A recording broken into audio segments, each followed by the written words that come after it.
time is 7 o'clock. This is Emirate Radio 98.5 FM. Here is the Emirate News Hour at 7 with Treasure Ajayi. First, the highlight.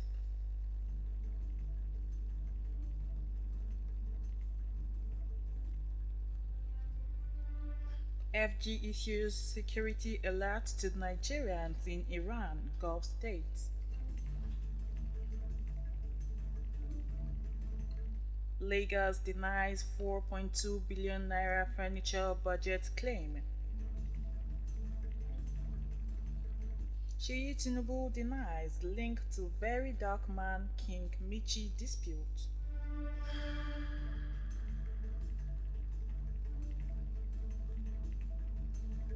Super Falcons shift focus to friendlies after Waffle B cancellation.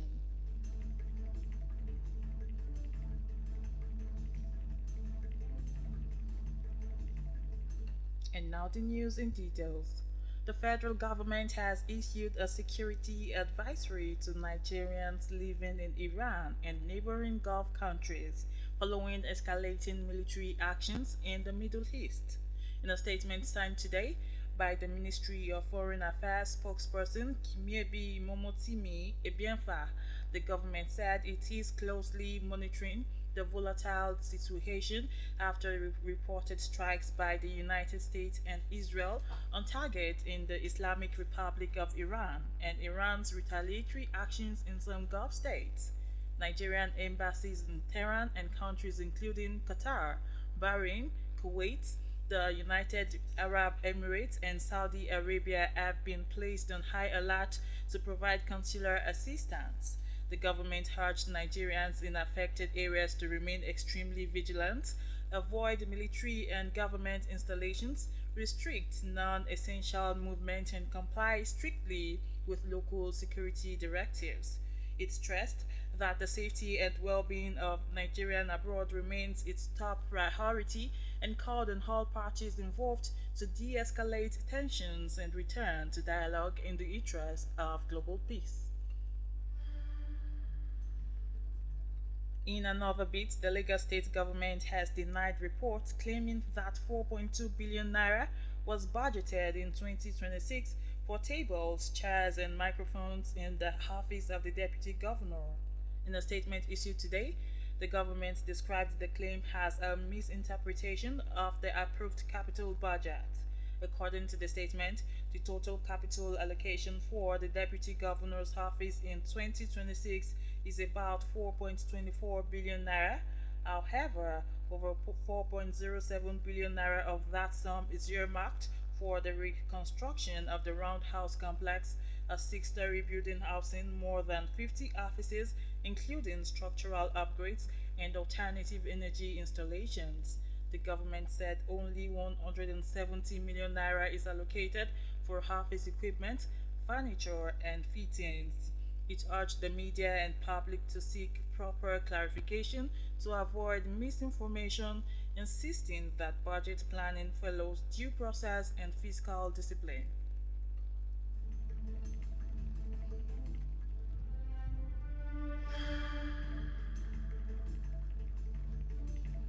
In another development, Osun State Governor Ademola Adeleke has rejected calls by the All Progressives Congress APC in the state for the resignation of its chief of staff, Kazim Akinleye.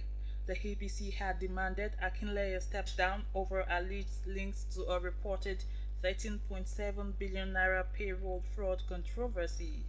But in a statement issued in Osogbo today by a spokesperson, Olawale Rashid, the governor described the demand as a melancholic tantrum, accusing the opposition of political frustration. Rashid defended Akinleye's competence, saying his performance reflects the achievements of the current administration. He added that the Chief of Staff has shown strong governance capacity and ensured due process in government dealings. The spokesperson also claimed Governor Adeleke enjoys an approval rating above 80%, while alleging the APC faces widespread disapproval in the state. He maintained that no amount of blackmail would damage the Chief of Staff's reputation, insisting the administration remains focused on delivering good governance in Osun State.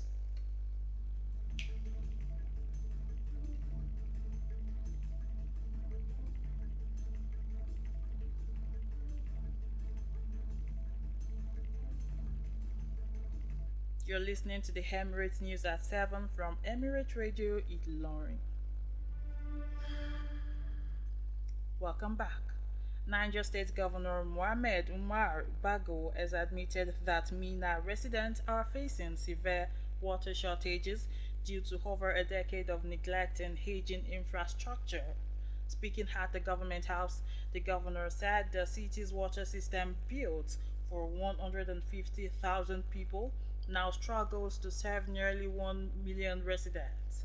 He revealed that pipelines over 30 to 40 years old are largely damaged, while major reservoirs have remained dry for about 12 years.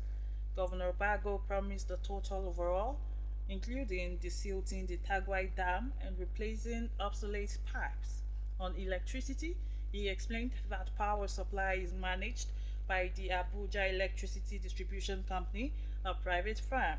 He blamed outages on low dam levels, unpaid bills, and meter bypassing, urging residents to settle their bills.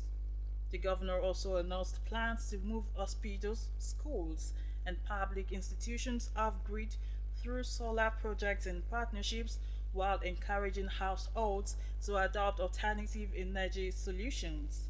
He appealed for patience, describing his administration's reforms as transformational.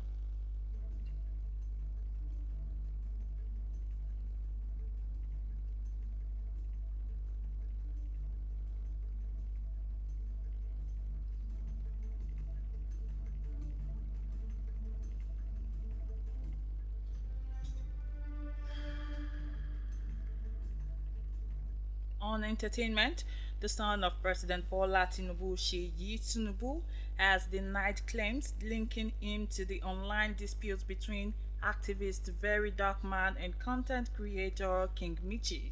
The controversy followed a school renovation project by King Michi, after which questions were raised about donations. Very Dark Man alleged Tinubu was backing her activities. In a response on Instagram, Sheyi Tinubu described the claims as false, stating his only involvement was a public donation to her NGO during a youth empowerment event.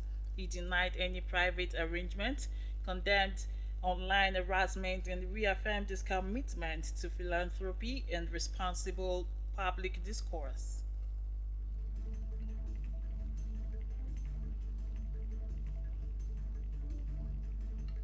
From the sportroom, head coach of the Nigeria national football team, Justin Madugo, says improving team cohesion is his priority ahead of their friendlies against the Cameroon women's national football team. Following the cancellation of the Wafu B tournament, the Super Falcons will use the Cameroon double header to prepare for the 2026 Women's Africa Cup of Nations. Madugu has invited new players and recalled experienced stars to test, I beg your pardon, fresh options. The first match holds today at the Military Stadium in Yaoundé, with the return leg on Tuesday at the same venue.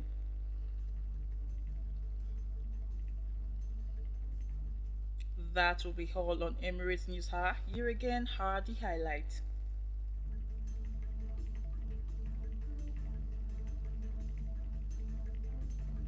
FG issues security alert to Nigerians in Iran Gulf states.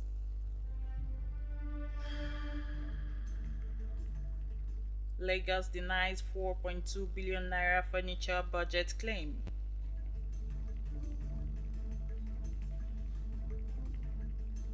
Sheyi Tinubu denies link to Very Dark Man King Michi dispute.